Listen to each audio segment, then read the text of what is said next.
and they like the same thing because they're the same color, okay? We got to deal with people on a personal basis. The third mistake is having a patronizing attitude or using patronizing speech. And I consider define patronizing as, you're helpful or kind to people, but then you help them or you're kind to them with a snobbish attitude, or you deal with them as if they're inferior. Okay? And many times when you single people out based on their race or their culture, it's perceived as patronizing, or otherwise, what's the point? Now I use as an example, I feed people at my table every day. But now, today, if I come to you and I say, well, I fed 2 little Indian boys today.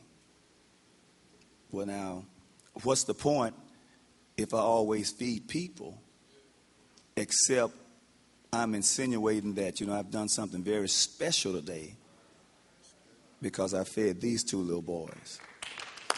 And so I think that we have to be, and I'm talking to the church, right?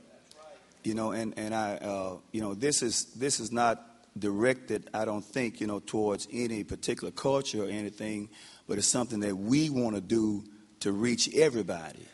Now, I want to know what I've got to do just to reach anybody. And so I don't want to be patronizing or appear to be patronizing, even to those outside, especially to those outside the church, because these are the people that I am trying to reach. And even in my speech, I don't want to use patronizing speech, when I'm talking to people as if I'm speaking down to them. And the fourth and final mistake that I think that we make that I've listed is overcompensating. And overcompensation, it doesn't give a true picture of what an individual is.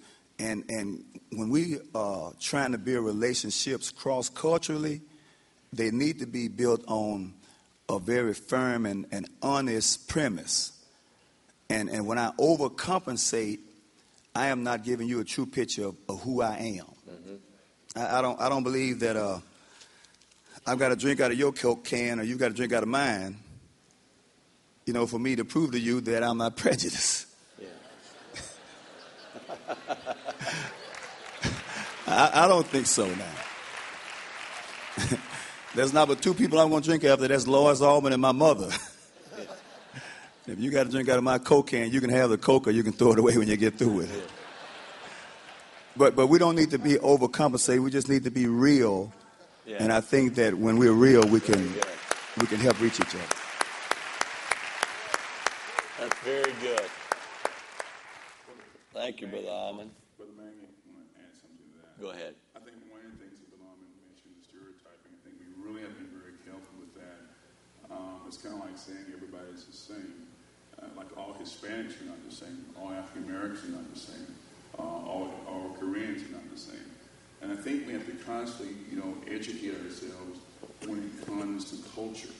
I think sometimes people don't realize that you want to put everybody in this one box, and you can't put everybody in one box. It's like all Southerners are different from Northerners, from the West Coast and the East Coast. People are different, and you got to learn to deal with people from where they are.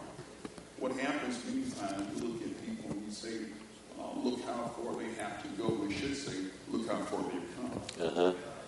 And I think that sometimes that we have to continue to look at the biblical model when it comes to multicultural ministry and how Jesus approached different groups. Samaritan woman on the road to Emmaus, those 2 men, and how that Jesus dealt with those people. And Jesus visited them from where they were and began to minister.